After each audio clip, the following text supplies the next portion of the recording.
asking if we can play as a group of 5 Warforged Artificers that as a final move combine and become a bigger one.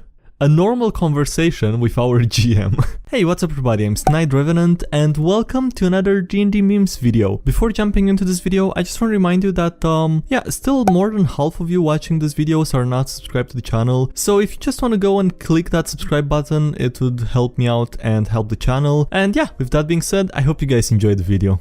My players are easily entertained. Longsword. What if it was magic? Longsword +1. You just looted an entire dragon horde. Are you going to, like, retire to a fully staffed villa in the mountains? Nah, I'm gonna upgrade my sword from +4 to +5 and sleep in a ditch. It's pretty expensive being a quality adventurer, what can you do? Me carrying more wealth than the king. 2 gold pieces for a room, that's outrageous. I'm sleeping in the woods again. Thieves Cant 101. Flower language has always been an intense source of disappointment for me. Like, they all mean really generic things like love or forever or I'm sorry. I thought you could combine flowers. Like, you could just send someone a bouquet and from the combination of hibiscus and posies and tulips, they'd understand the rebel leader is dead. Rendezvous at the docks at 8. Bring the dog. You will need lighter fluid and a large tomato.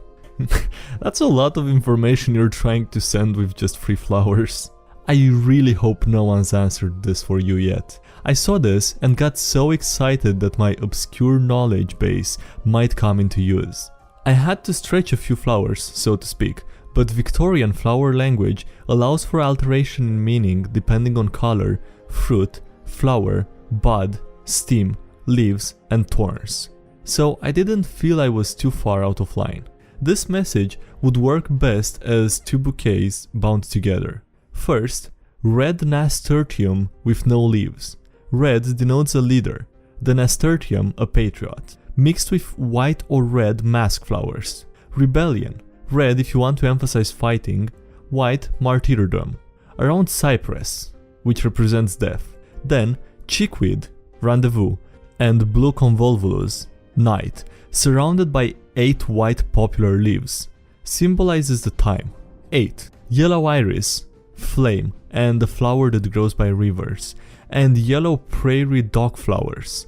This was the closest I could find to dogs. And 1 large tomato leaf, all bound in dogwood bark. Dogwood represents deceit, but as far as I could find, the bark wasn't used symbolically. And as you referred to the dog instead of a dog, I thought it was likely the pun should be a dead giveaway. So, there's your rebel message. That's a really complex way of sending a cryptid message. And also, it's like, I don't know, do you know that the person you send it to knows the language? Also, don't you risk having it intercepted by someone? I don't know, man, it seems like it's a lot of work and you could probably find something better. Oh, I already have a subplot planned with flowers. I can't have 2 of them. Oh wow, there's a website with a lot of information about flower linguistics. I'm gonna leave the link in the description if you want to read more about this. Really, Zach? You're still not going to wipe your feet after what happened last time?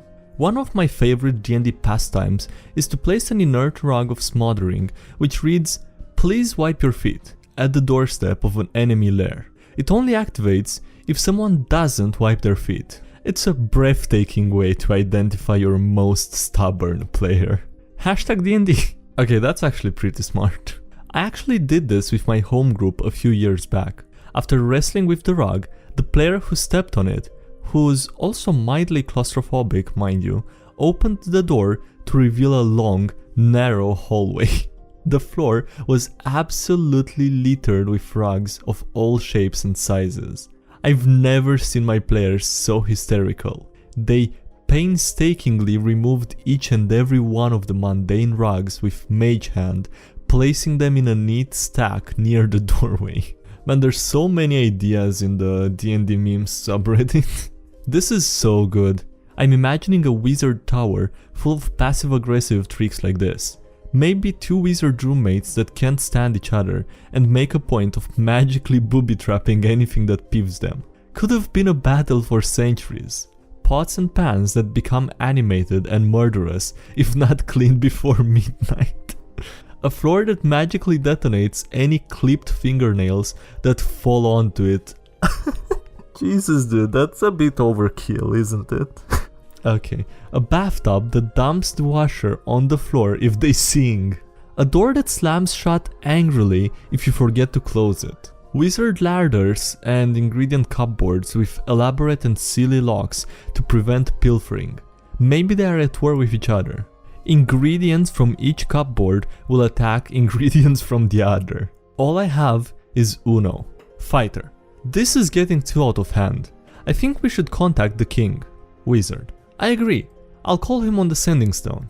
Peasant child tugging on the wizard's robe. You have any games on your stone? Hashtag DnD. Okay, what the Yeah, dodgeball. Throw stone at child's face at point blank range. Well, I found the chaotic one. I love my players, but sometimes I just wanna... I send my players a threatening note from the big bad evil guy to scare them. They now have his handwriting and start forging letters in his name. They roll an unprecedented series of natural 20s on their forgery checks. They convince the entire kingdom that my 20,000-year-old dragon is a fanboy Neko that watches anime. Well, you clearly underestimated your party. That's where you went wrong. I mean, sure, though they now have the personal wrath of the big bad evil guy. And not the good one. The one where he makes them suffer. Or, the big bad evil guy was secretly wanting to be a cute fanboy Neko, but could never find the courage to tell everyone, and was too scared, so now they're actually thankful to the players for doing that. Joke's on you, I'm into that. It's one of the greatest tools in the DM's toolkit. Playing a charismatic leader is hard when you are an awkward mess in real life. The speech in my head to raise the morale of my soldiers.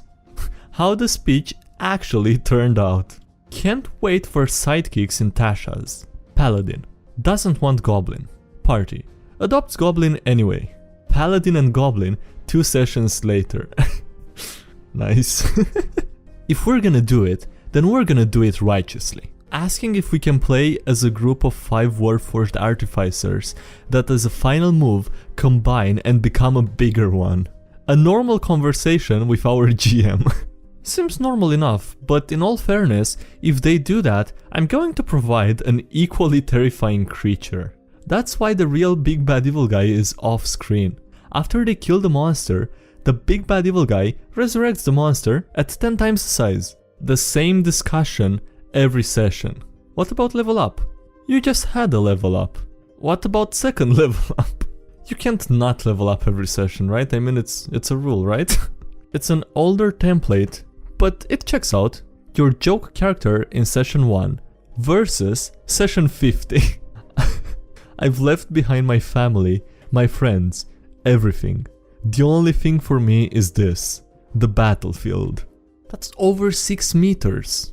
Just a friendly reminder that every 5th edition character you ever created has been able to accurately throw a knife 20 feet. Yep, and also a lesser known fact, most ranged throwing attacks use strength, unless it specifically calls out a finesse or monk weapon. Javelins, thrown spears, a goblin, axes, it all calls for strength. So go make an absolute butterfingered 8 dex fighter who kills absolutely everything with an arsenal of thrown weapons. And name him Yetus, the only valid name for such character. It's time for some new blood. The DM who just got done setting up a particularly deadly encounter. The player who's getting tired of their current character and wants to make a new one. Please tell me you're here to kill me. No. Just make him retire instead of dying. You don't have to kill him. Zoidberg, the king of charisma. When you roll a 2 on your deception check, but they then roll a natural 1 on their insight roll. Start with a compliment. Tell her she looks thin. You look malnourished. Are you suffering from internal parasites? Why yes. Thanks for noticing. What the I wish real life had rolls. The my party gets away with due to a lucky roll is insane. I could use that in real life, but I would probably have a -5 for every stat except random facts nobody cares about. Seriously, has anyone actually seen anyone actually advocating the position that they're bad? It's okay to play human fighters. They can make interesting characters. You don't have to yell at us. Nobody is on the other side of this issue. But I've seen them on the other side in my memes. Are my memes actually lying to me? I've seen tons of people arguing that they're boring, that only people new to the game play them, etc, etc. Have I seen more people arguing that it's perfectly okay to play them, as if these people are arguing against an entrenched majority opinion within the fandom? Oh hell yeah, but there are people in enough numbers that it's not hard to find someone who thinks playing a human fighter is tantamount to admitting you're a clueless, unoriginal pleb who can't come up with interesting characters.